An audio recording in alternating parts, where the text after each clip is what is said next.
En este video se utilizará una pantalla LED de notebook y se convertirá en un dispositivo de iluminación de luz blanca que puede ser utilizado de varias formas, como por ejemplo para iluminar ambientes en fotografía y grabación de videos, simular la luz del día en una habitación, etc.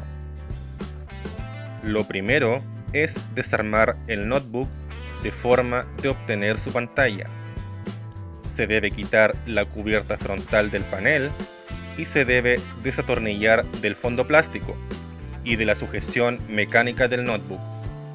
Debemos quedarnos al final solamente con la pantalla, su circuito de control y su cable de conexión. Todo esto totalmente desprendido del notebook. Se debe desarmar a su vez la pantalla para remover de esta la parte frontal, que es la encargada de generar las imágenes, y quedarnos solamente con el sistema de iluminación posterior. Se debe buscar en internet información sobre el modelo de la pantalla, el cual generalmente aparece impreso en algún autoadhesivo adherido al circuito de control de esta. En concreto, hay que buscar la hoja de datos, o datasheet en inglés, del modelo del display. En ese documento aparecen las especificaciones técnicas de este. Se deben encontrar en el datasheet las características eléctricas del driver LED de la unidad de iluminación posterior, o backlight unit, específicamente los valores máximos de voltaje en las entradas soportados por el driver. Se deben identificar en la superficie de la placa de control las conexiones que nos permiten hacer funcionar la iluminación posterior. Estas son la conexión de tierra, comúnmente llamada GND, la alimentación del sistema de iluminación posterior, denominada B corta B larga L o B corta LED, la señal de activación de iluminación, denominada LED Enable o Backlight Enable, y la señal de modulación PWM, que es la encargada de variar la intensidad de iluminación. Las conexiones anteriores aparecen también reflejadas en el conector LVDS, lo que se puede comprobar fácilmente con un tester configurado como probador de continuidad. Si en la placa de control aparecen las conexiones BPL y BLED de forma simultánea, como en el caso de esta pantalla, se debe escoger la que tenga continuidad con los pines 38, 39 y 40 del conector LVDS. Dependiendo del modelo de la pantalla, esta se debe alimentar con una fuente de poder adecuada. Aquí se alimentará con una fuente de poder de 9 volts.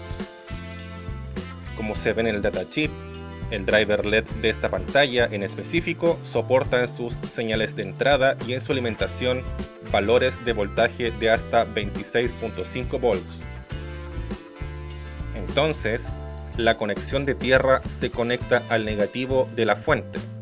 La conexión de alimentación de la iluminación posterior se conecta al positivo de la fuente. Ahora, para encender la luz de la pantalla, se debe enviar una señal lógica en alto a la conexión LED Enable. También se envía una señal lógica en alto a la conexión PWM para hacer brillar al máximo la pantalla. Para generar la señal en alto estándar de 5 voltios hay varias formas, pero la más sencilla y rudimentaria es hacer un divisor de tensión con dos resistencias iguales entre el positivo de la fuente y tierra. Al ser las resistencias iguales, la caída de tensión en medio de las resistencias será de 4.5 voltios, voltaje suficiente para generar una señal lógica en alto estándar a partir de los 9 voltios de la fuente. Aquí no es necesario, ya que el datasheet especifica que las entradas de señales PWM y LED Enable admiten rangos de voltaje iguales a los de la alimentación. Y eso es todo. Ahora solo basta alimentar la pantalla para encenderla.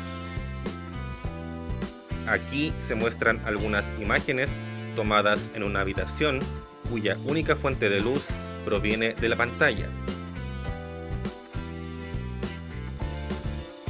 Espero que lo mostrado en este video les haya sido de mucha utilidad.